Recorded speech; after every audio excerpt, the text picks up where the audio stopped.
नमस्कार। जी सलाम में आपका बहुत बहुत स्वागत है। हमारे साथ आज एक खास मेहमान जुड़ेंगे जो माइनॉरिटी का एक बहुत बड़ा चेहरा माना जाते हैं। न केवल हिंदुस्तान में बल्कि पूरी दुनिया में उनके फॉलोअर्स हैं और उनकी बात सुनने वाले बड़ी तादाद में लोग हैं। प्रधानमंत्री नरेंद्र मोदी उनके संगठन के कामों की सराहना मन की बात में करते हैं। वो सांसद भी रह चुके हैं राज्यसभा में और सामाजिक कामों में बढ़ चढ़कर हिस्सा लेते हैं। जी हाँ, हमारे साथ इस वक्त जुड़ रहे हैं महमूद मदनी साहब, महासचिव हैं जमीयत उलमाए हिंद के और पूर्व राज्यसभा सांसद हैं। तो पहले एक छोटा सा उनका एक प्रोफाइल हम देखते हैं और फिर चर्चा शुरू करते हैं।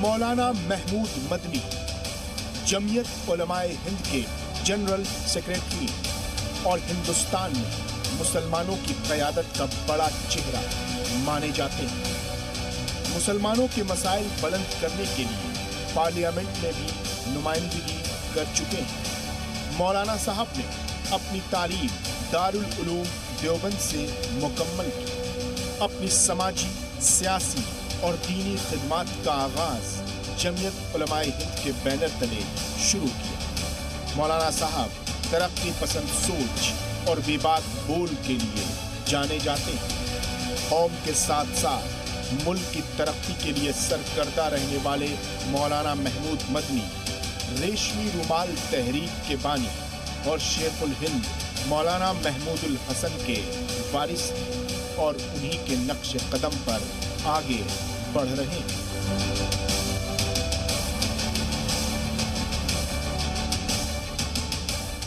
बहुत बहुत स्वागत है महमूद मदनी साहब आपका जी सलाम में। हम आपका इस्तकबाल करते हैं।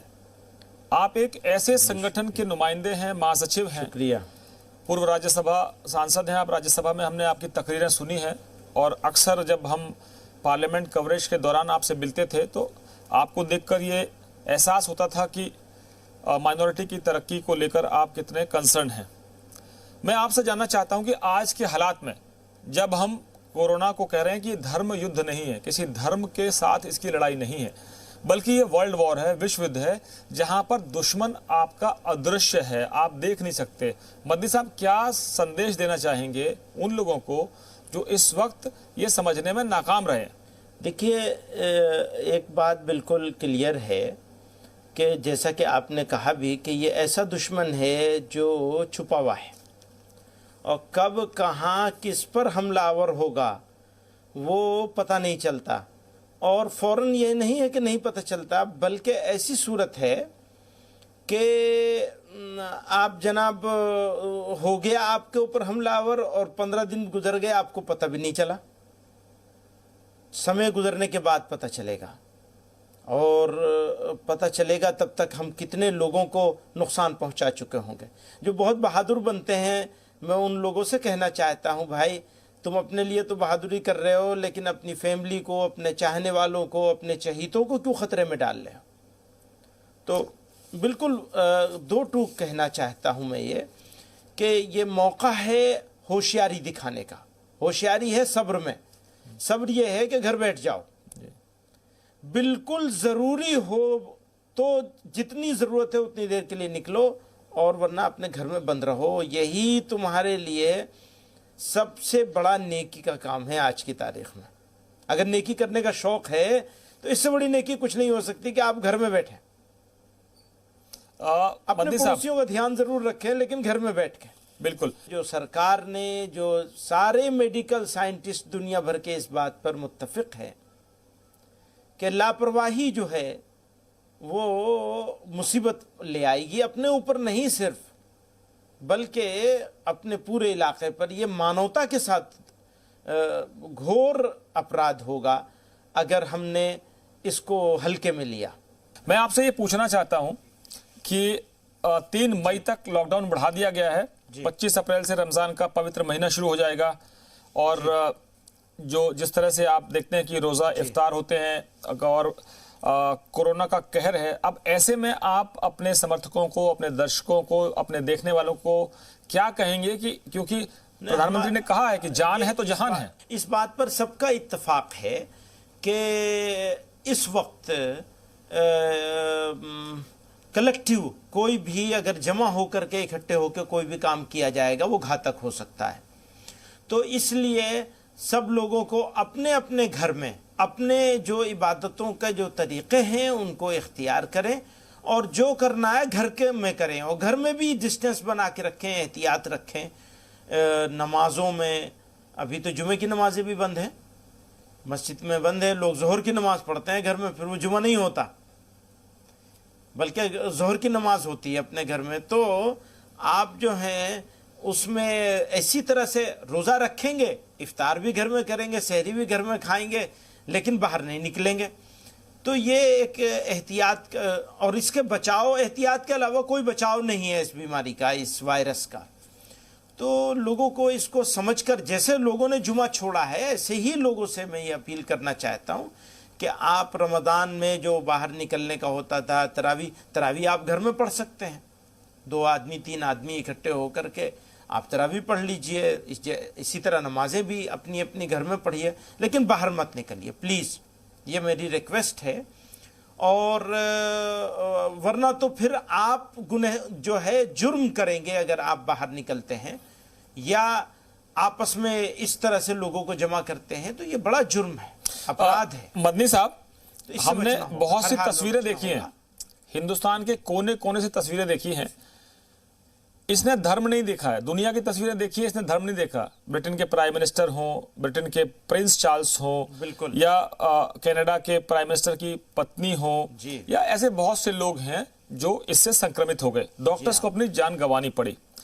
लेकिन हिंदुस्तान में जो एक मसला आया वो आया तबलीगी जमात के मरकज में, निजामुद्दीन मरकज में इतने सारे लोगों की जो मौजूदगी थी और उसकी वजह से जो कई जगह ये कोरोना पॉजिटिव पाए गए।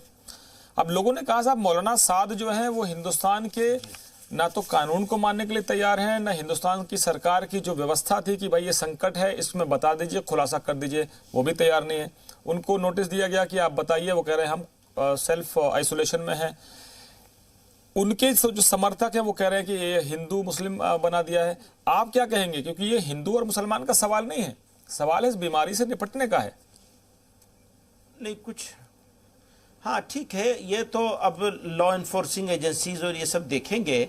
मेरा कहना यह है कि जिस तरह से माहौल मीडिया पे बनाया गया, वो माहौल इस ज़माने में जब हम एक महामारी से लड़ रहे हैं और हमारे सामने युद्ध की सी हालत है, वो माहौल बनाया जाना थोड़ा मुनासिब नहीं था, इससे बचना था। और उसी का रिज़ल्ट ये हो रहा है कि मोहल्लों में, देहातों में, रास्तों में, जगह जगह इसको लेकर के काफ़ी भ्रम फैला है और लोग अलग अलग अंदाज से, अलग अलग तरह से रिएक्ट कर रहे हैं, अटैक भी हो रहे हैं, फलां हो रहा है। तो ये ऑलरेडी मुस्लिम सोसाइटी जो है वो अपने आप को वल्नरेबल फील करती है, अपने आप को आइसोलेटेड फील करती है। क्यों इस ऐसा वाक़े क्यों ने लगता है उसको आपको? और ज़्यादा आइसोलेट कर दिया है। मदनी साहब, ऐसा क्यों लगता है आपको? आप तो सांसद रहे हैं, जो आप मीडिया ने इतने बड़े ऑर्गेनाइजेशन के, मीडिया ने- दुनिया के इतने हाँ, पुराने ऑर्गेनाइजेशन के आप जनरल सेक्रेटरी हैं, आपने तो दुनिया घूमी हुई है, तो आपको देख कर तो मुझे नहीं लगता कि आइसोलेशन की कोई फीलिंग है। ठीक है, लेकिन हाँ है, फीलिंग है, क्योंकि वो जिस तरह, हालांकि मैं ये बात भी मैं कहना चाहता हूं कि कुछ इंसिडेंट्स को किसी भी सोसाइटी का रिफ्लेक्शन नहीं माना जा सकता जी। मसलन अगर किसी जगह कोई इंसिडेंट हो गया, जैसे मरकज का ये इंसिडेंट आपने बताया जी, तो वो पूरी मुस्लिम सोसाइटी का रिफ्लेक्शन उसको नहीं माना जाना चाहिए। नहीं तो किसी ने इसी नहीं तरह कहा से कि मुस्लिम इस समाज, इंसिडेंट्स की वजह से अगर कहीं कहीं कुछ रिएक्शन हुआ है, नहीं मेरी बात पूरी हो जाए जरा से, 1 मिनट दिलीप जी, कि अगर इस जो ये वाक़यात को जिस तरह मीडिया में प्रेजेंट किया गया और उसकी वजह से अगर कहीं कुछ रिएक्शन नॉन मुस्लिम्स की तरफ से कहीं नज़र आ रहा है या दिखाया जा रहा है, तो उसको भी उस सोसाइटी का रिफ्लेक्शन नहीं माना जाना चाहिए। तो दोनों चीज़ों को, दोनों तरह के इंसिडेंट्स को किसी सोसाइटी का रिफ्लेक्शन नहीं माना जाना चाहिए और मीडिया को जिम्मेदारी से अपना काम करना चाहिए। नहीं, लेकिन मदनी साहब आपको नहीं लगता कि इस पूरे हालात में मौलाना साद सामने आते और कहते कि ये एक चूक हो गई है, ये व्यवस्था हमसे समझने में गलती हुई है, या हमारी ये व्यवस्था जो है ऐसी थी और हम समझ नहीं पाए कि कोरोना ऐसा लोगों में फैल जाएगा, उनको सामने आके बताना चाहिए था, अपने समर्थकों से अपील करनी चाहिए थी कि भाई अब तो बता दो। ये ठीक है कि जो भी इंसिडेंट हुआ था और जो लोग से इससे रिलेटेड थे उन्हें अपना मीडिया के सामने अपनी बात रखनी चाहिए थी, जरूरी है, ठीक है। अब पुलिस की जो है वो पुलिस उनके पास पहुंच रही है, तलाशी ले रही है, एनफोर्समेंट डायरेक्टरेट ने उनके ऊपर मुकदमा कर दिया है, मनी लॉन्ड्रिंग का मामला दर्ज कर लिया है, या उनके घरों की तलाशी ली जा रही है। तो ऐसा देखिए माहौल पुलिस नहीं बना रही। पुलिस को तो आप कह रहे हैं कि लॉ एनफोर्समेंट एजेंसीज हैं, लेकिन देश भर में बंदी साहब दो तरह की तस्वीरें सामने आई, वो एक धर्म विशेष से नहीं जुड़ा है। पंजाब जो है, पंजाब में पटियाला में एक असिस्टेंट सब इंस्पेक्टर का हाथ काट लिया गया। वो तथाकथित निहंग थे, वो पूरे समुदाय का रिप्रेजेंटेशन नहीं कर रहे हैं।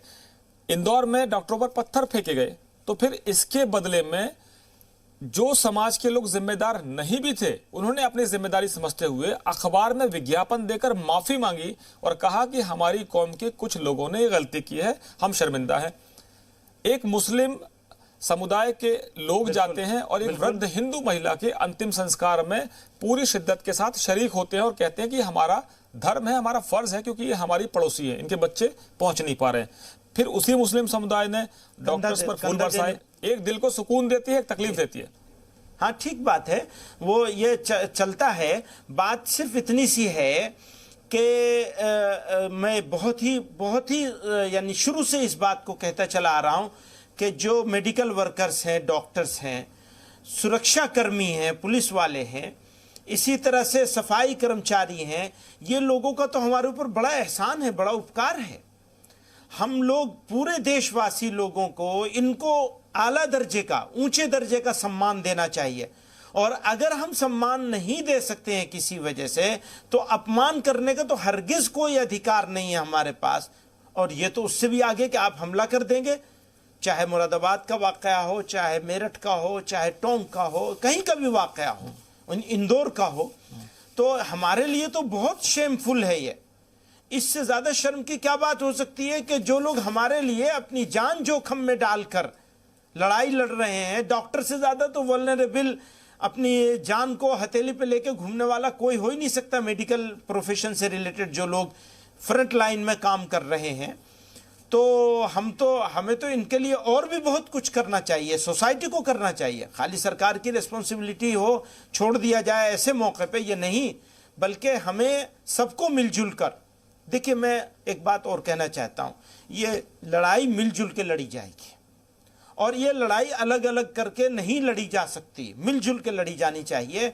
तो इस वक्त मिलाने के लिए काम होना चाहिए और ये होना चाहिए कि हम एक साथ इकट्ठे होकर इसके खिलाफ लड़ाई लड़ेंगे और दूसरी तरफ दाएं बाएं नहीं देखेंगे। हो सकता है हमारे बीच में मतभेद होगा, बाद में निमट लेंगे उससे, पर अभी तो हम लोग सब मिलजुल करके इकट्ठे होकर लड़ेंगे। और डॉक्टर को तो जितना सपोर्ट करने की जरूरत है, उतना ज्यादा से उससे ज्यादा 2 गुना ज्यादा हम लोगों को सपोर्ट करना चाहिए, डॉक्टरों को भी, पुलिस को भी और सफाई कर्मचारियों को। मैं आपसे एक चीज और जानना चाहता हूं कि तबलीगी जमात जो है जी, उसके जो प्रमुख है मौलाना साद, उनसे आप क्या अपील करेंगे कि चलिए देर हो गई लेकिन दुरुस्त तो हो जाइए?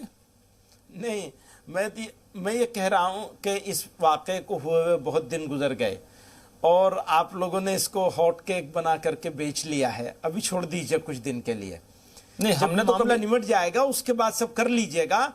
उनकी तरफ से ये, ऑफ कोर्स उनकी तरफ से ये अपील आनी चाहिए कि अभी भी अगर कहीं कुछ लोग हैं और उनको चेक करने के लिए या क्वारंटाइन करने के लिए कहीं कुछ ले जाना चाहते हैं, तो लोगों सपोर्ट करें, उसे अपने विरोध ना माने।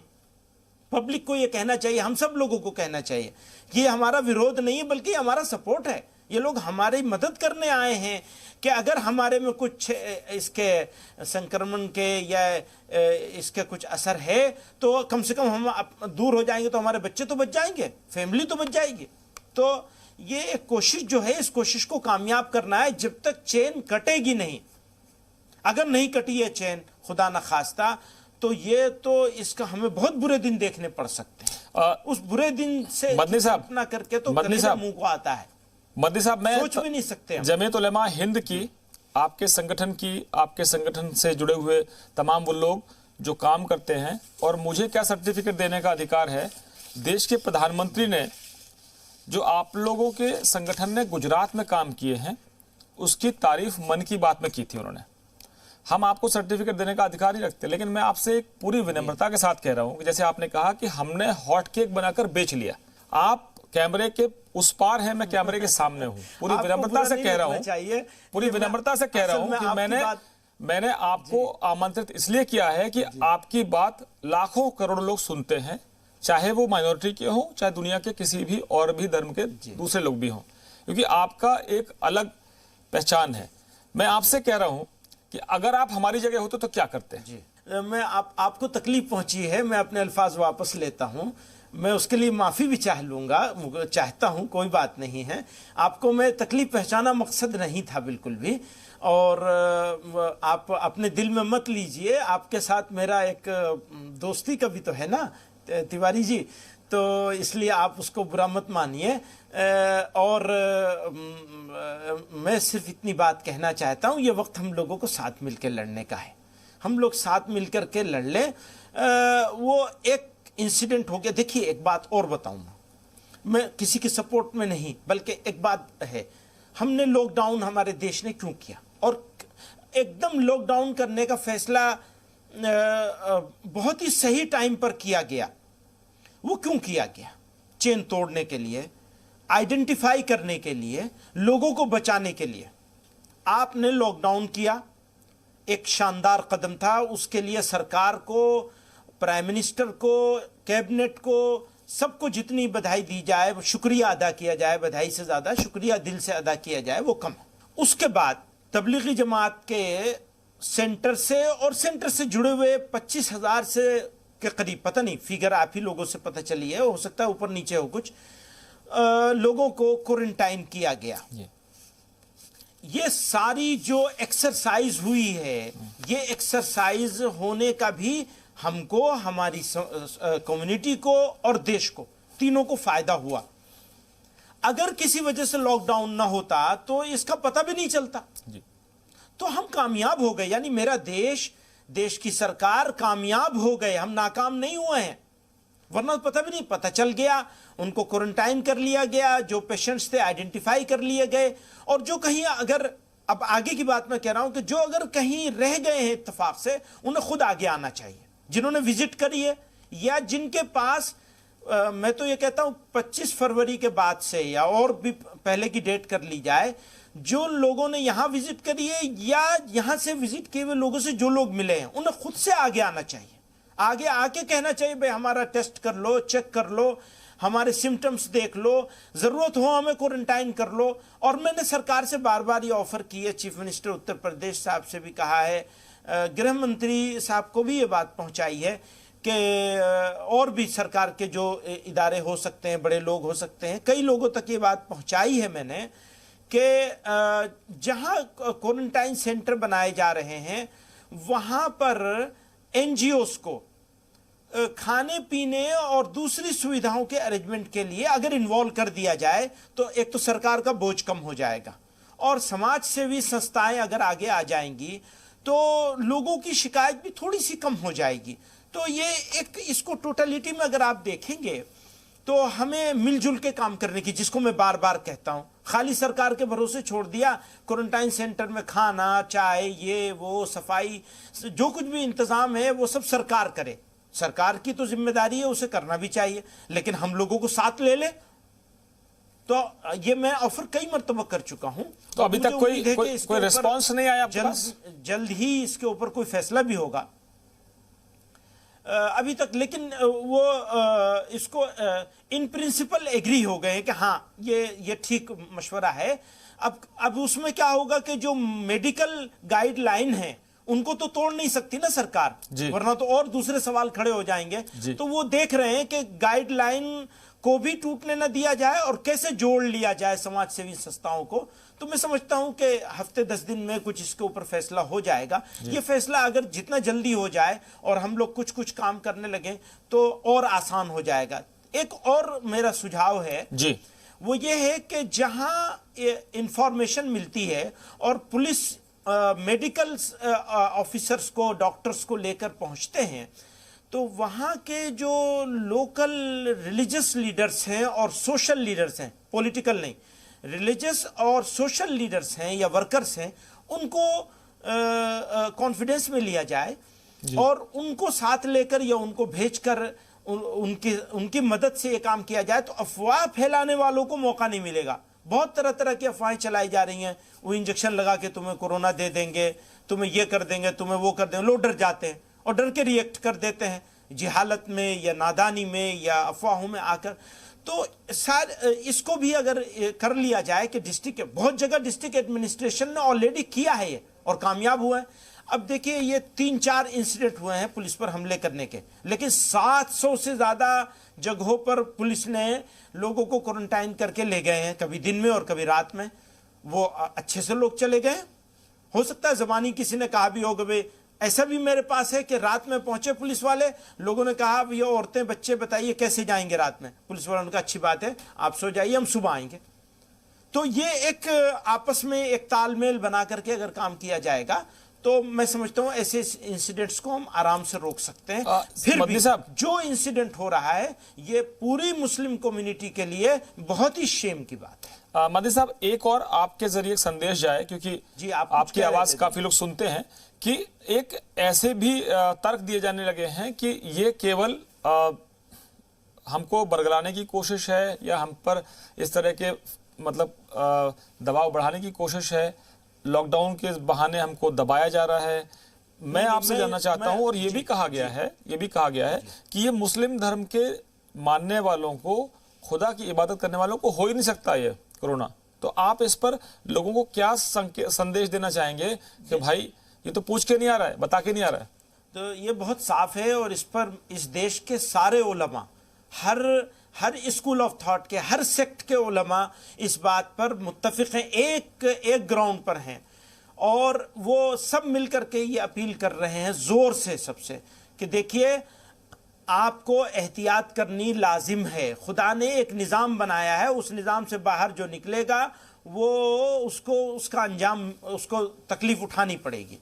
तो उस निज़ाम के, उस सिस्टम के अंदर रहना है। सिस्टम ये है कि इस वक्त इस बीमारी से बचना ज़रूरी है और बचने के लिए एक दूसरे से दूर रहना ज़रूरी है। तो ये ज़रूरी चीज़ है, इसको करना पड़ेगा। हमारी मस्जिद की जमातें सस्पेंड हैं ऑलरेडी, लाखों मस्जिदें हैं जहां न जुमा हो रहा है न जमात की नमाज हो रही है। तो ये इसको बाकी रखा जाए, रमज़ान में भी बाकी रखा जाए और इबादतें आप अपने घरों में करिए।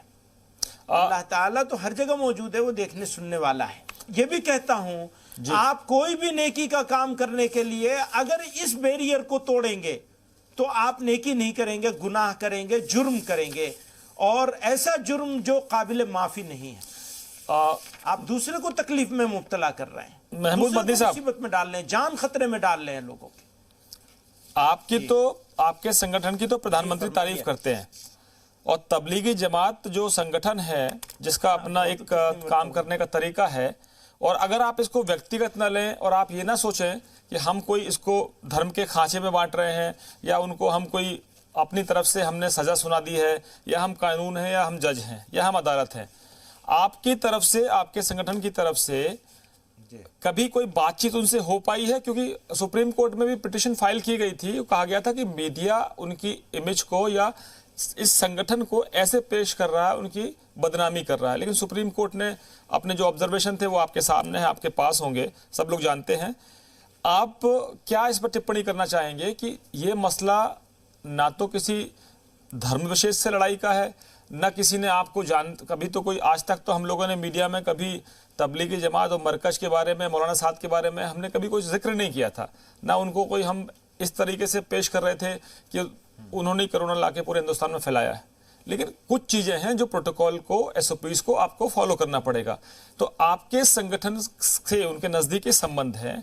मैं ये नहीं कहूंगा कि आप लोग जिम्मेदार हैं इसके लिए, गलती जिसकी है वो जिम्मेदारी लेगा, लेकिन अब आप क्या कहेंगे कि आपको लगता है कि वाकई जी अदालत से ही संरक्षण मिलना चाहिए, या देश का कानून जो कह रहा है, समाज कह रहा है, सरकार कह रही है, उसको सुन ले मौलाना साहब? हाँ, सुनना चाहिए बिल्कुल।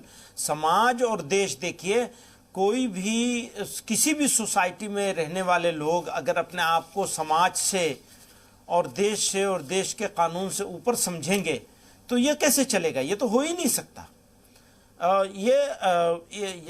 ये इस्लामी तालीमात के भी खिलाफ है, और खुद उनकी ऑर्गेनाइजेशन का जो एक बुनियादी उसूल है कि कानून के मुताबिक चलना है, काम को कानून के दायरे में रहकर, कानून ने जो लिमिट तय करी उस लिमिट के अंदर रह करके करना है, ये उनकी ऑर्गेनाइजेशन का यानी सिद्धांतों में से मूल सिद्धांत है, बेसिक प्रिंसिपल्स में से है कि आपको कानून नहीं तोड़ना है और कानून के अंदर रहना है। तो वो कैसे वो ऊपर हो सकते हैं? कोई ऊपर नहीं हो सकता, और कानून को अपना काम करना चाहिए, करेगा कानून अपना। तो आप पहल करेंगे, खुद से मानना चाहिए, आप पहल करेंगे, और सोसाइटी के लिए रहमत होना चाहिए, जहमत नहीं होना चाहिए किसी को। मदनी साहब, आप पहल करेंगे, उनको समझाएंगे, उनसे कोशिश करेंगे कि भाई आप समझ लो, अभी बहुत ज्यादा देर नहीं हुई है, आपको समझना पड़ेगा, क्योंकि इससे कौम की बदनामी होती है। मैं तो बहुत छोटा सा आदमी हूँ। अरे आप बहुत बड़े आदमी हैं। बहरहाल सभी लोग समझा रहे हैं, लोग कह रहे हैं, और वो समझना चाहिए। जी नहीं, मैं बड़ा आदमी नहीं हूँ। ये तो आपका बड़प्पन है तिवारी जी। ये तो आपका बड़प्पन है। तो मैंने आप मेरे जुमले से आपको कष्ट हुआ है, तकलीफ पहुंची है, मैं नहीं, बहुत इसको मैं व्यक्तिगत नहीं मान रहा हूँ। देखिए, आपका पूरा अधिकार है मदनी साहब, आप मेरे बहुत पुराने मित्र हैं और आपका पूरा अधिकार है, मैं आपका सम्मान करता हूँ, क्योंकि आपको देश की एक बड़ी आबादी का, एक बड़े धर्म का, आपको अपना उनका पक्ष रखने का अधिकार है, आपको अपना पक्ष रखने का अधिकार है। इस तरह के शब्द आते जाते रहते हैं और मैं उसको पूरी विनम्रता के साथ स्वीकार करता हूं, क्योंकि ऐसे में हम एक दूसरे को जानते हैं, हम एक दूसरे की तारीफ कर सकते हैं तो बुराई भी कर सकते हैं, कोई बात नहीं। निंदक निरे राखिए, आंगन कुटी छवाए, बिन पानी बिन साबुना, निर्बल करे सुहाए। हम तो आपके साथ हैं। बुराई नहीं करना चाहता मैं। जी शुक्रिया जी तिवारी जी, बहुत शुक्रिया, बहुत बहुत। जब भी आप हमको बुलाएंगे, देखिए आपने उसको मदनी साहब, जब भी हम आपको बुलाएंगे, हम दौड़े चले आएंगे और हम हिंदुस्तान को बताएंगे कि यहाँ जमीयत उलमा हिंद है जो इस तरह के काम करता है। गुजरात में कितने सारे आपने सोसाइटी के हित में काम किए हैं, और देश के वजीर आला जो हैं, वजीर आजम जो हैं, वो अगर ये कहें मन की बात में, अपने मन की बात में आपकी तारीफ कर रहे हैं, तो ये तो हिंदुस्तान के लिए अच्छी बात है और आपके लिए भी अच्छी बात है। खुदा करे जल्दी से हम लोग मिलजुल करके इस लड़ाई को लड़के जीत लें एक मर्तबा, तो फिर बैठेंगे जरूर। मदनी साहब, एक और तस्वीर में आपसे बस आखिरी दो चंद सवाल हैं कि आजकल हमारे हीरो बदल गए हैं अक्सर। मतलब आप तो चूंकि बड़े धर्मगुरु हैं, आपके फॉलोअर्स बहुत हैं। पहले हम कहते थे हीरो ये हैं, क्रिकेटर्स को हीरो मानते थे, या पॉलिटिशियंस को हीरो मानते थे, या कोई ऐसा शख्स जो समाज में रॉबिन हुड की छवि हो जाती थी उसकी। लेकिन आज हीरो बदला है, आज सफाई वाला हीरो है, आज आपका वो शख्स हीरो जो सब्जी पहुंचाता है, वो शख्स हीरो है जो रियल हीरो करता है, डॉक्टर्स है, बिल्कुल जो सड़क पर बैठे हुए पुलिस वाले हैं या उनके स्टाफ के लोग हैं। तो आपको लगता नहीं कि अब हीरो बदलने का वक्त आ गया है? देश बदलो, सोच बदलो और अपना हीरो भी बदल लो। बिल्कुल, वो हमारे रियल हीरोज हैं, अपनी जान को खतरे में डालकर फ्रंट लाइन पे लड़ाई लड़ रहे हैं हमारे लिए, मानवता के लिए, देश के लिए। तो हम कितना भी उनका शुक्रिया अदा करें कम है, वो रियल हीरोज हैं। बिल्कुल, ये मानना पड़ेगा, और हमें उनके साथ खड़ा होना चाहिए। यानी हम उनके साथ हैं, उनको दिखना चाहिए, उनको एहसास होना चाहिए कि देश उनका आभारी है, उनका शुक्रगुजार है, सब लोग। जी हाँ, बिल्कुल, वो रियल हीरोज। मदनी साहब, आपने दुनिया के कई मुल्कों की यात्रा की होगी और दुनिया का बड़ा अनुभव है आपको। आप संसद में नुमाइंदगी कर चुके हैं, आप राज्यसभा में मेंबर रहे हैं, आपने जब भी सवाल उठाए हैं, जब भी अपनी बात रखी है तो लोगों ने गौर से सुना है उसको और तारीफ भी की है आपकी। मैं आपसे ये भी जानना चाहता हूँ मदनी साहब, ये कभी ऐसा हमने तो देखा नहीं था कि जब आदमी अपनों से मिलने से डरने लगे, घर से बाहर निकलने से डरने लगे, कि कहीं ऐसा ना हो कि जनाब कोई मिले और हमको। बिल्कुल, पहले तो लोग कहते थे कि हाथ मिलाने से क्या होगा जब दिल नहीं मिलेंगे। अब तो कहता है कि अतिथि तुम कब जाओगे, आओगे नहीं, आने की जरूरत नहीं है, अतिथि तुम चले जाओ। ऐसा हालात हो गए हैं। ऊपर वाले से, मालिक से हमें सबको मिलके दुआ करनी चाहिए, प्रार्थना करनी चाहिए कि जल्दी से ये हालात गुजर जाएं और हम लोग जो हैं वो इस मुसीबत से दुनिया और इंसानियत निकल जाए। तो यही दुआ कर सकते हैं, लेकिन दुआ के साथ दवा करनी पड़ेगी, और दवा ये है कि आप एक दूसरे से दूर रहेंगे यानी मैं तो एक बात और कहता हूं, लॉकडाउन सरकार खत्म भी कर दे तो भी हमें एहतियात नहीं छोड़नी है। पूरी एहतियात अपने अज़्म से, अपने इरादे से हमको पूरी एहतियात करनी है। अच्छा मदनी कि साहब, सिर्फ सरकारी ऑर्डर से, मजबूरी में, पुलिस के से डर के। जी, आपके संगठन को, फरमाइए। आपको तो बड़े बड़े जलसे करने के लिए जाना जाता है, लाखों की तादाद में आपके फॉलोअर्स हैं, और जब भी आप लोग कहीं जलसा करते हैं तो बड़ी संख्या में लोग आते थे। हमने वो भी देखा है कि जब आपके संगठन के लोग मिल के और तमाम मुद्दों पर समाज में कैसे बदलाव लाना है, कैसे उनकी तरक्की के लिए काम करना है। लेकिन अब तो ऐसा लगने लगा है कि किसी को बुलाएंगे तो दिक्कत ना हो जाए। अब ये हालात जल्दी बदलने के संकेत भी नहीं मिल रहे हैं। जी अब हाँ। कैसे करेंगे आप उनको, कैसे समझाएंगे कि आप अपना काम, आजकल हाँ। बच्चे पढ़ाई कर रहे हैं टेक्नोलॉजी के जरिए, एप्स के जरिए पढ़ाई कर रहे हैं, ऑनलाइन पढ़ाई शुरू हो गई है, तो लगता है कि हमको इसी मुश्किल के बीच से फिलहाल तो कोई रास्ता तो निकालना पड़ेगा। हाँ, बस वो यही है कि काम को ऑनलाइन हो, और आपका मीडियम है ना हमारे पास, आप बैठे हैं तो बहुत सारे मैसेज तो आपके थ्रू ही जाएंगे। हम तो इसलिए बैठे हैं आपके साथ। मैसेज तो आप ही के, यानी सबसे बड़ी ताकत तो आप हैं जी। तो आपका प्लेटफॉर्म जो है उसको हम इस्तेमाल करेंगे जरूर। बहुत स्वागत है आपका। और अक्सर करेंगे, अभी भी हो रहा है जी कि जो मैसेज जो जी हम तो ये कहेंगे कि जब भी आप बुलाएंगे मैसेज हम अपना आगे संदेश आपके देने जरिए के से लिए, सारे जा रहे हैं। पूरे मुल्क को बताने के लिए, और हम सिर्फ आरोप लगाने के लिए नहीं बैठे हुए। हम तो ये कहते हैं कि अच्छा काम होता वो भी देखिए, बुराइयां तो सब देखते हैं, अच्छाइयां देखने वाला भी तो होना चाहिए। हम तो आपकी अच्छाइयां भी दिखाएंगे। हाँ, वही एक मुश्किल है कि अच्छाई पीछे रह जाती है। वो जो एक काला धब्बा है, बस वो नज़र आता है सबको। लेकिन बहरहाल अच्छा है, आप एफर्ट कर रहे हैं और मैं आपका शुक्रिया अदा करता हूँ तिवारी जी। बहुत बहुत शुक्रिया मौलाना महमूद मदनी साहब। और हम उम्मीद करते हैं कि आपको जिन दर्शकों ने जी सलाम के जरिए देखा होगा, जी मीडिया के जरिए देखा होगा, वो आपकी बातों पर अमल करेंगे, क्योंकि प्रधानमंत्री ने कहा है जान है तो जहान है। और आपके जो नुमाइंदे हैं, आपके जो लीडर्स हैं, वो भी इसे कह रहे हैं कि खुदा की इबादत करें, लेकिन घर में रहकर करें, और इस तरह के हालात न पैदा करें जिससे आपके समाज का, आपके कौम का नाम खराब हो। धर्म कोई भी हो, इस वक्त जरूरत यह है कि हम सब मिलकर इस जंग को लड़ें, जो कि एक तरह से अदृश्य दुश्मन हमारे साथ है। बहुत बहुत धन्यवाद। बने रहिए हमारे साथ, खबरों का सिलसिला जारी है।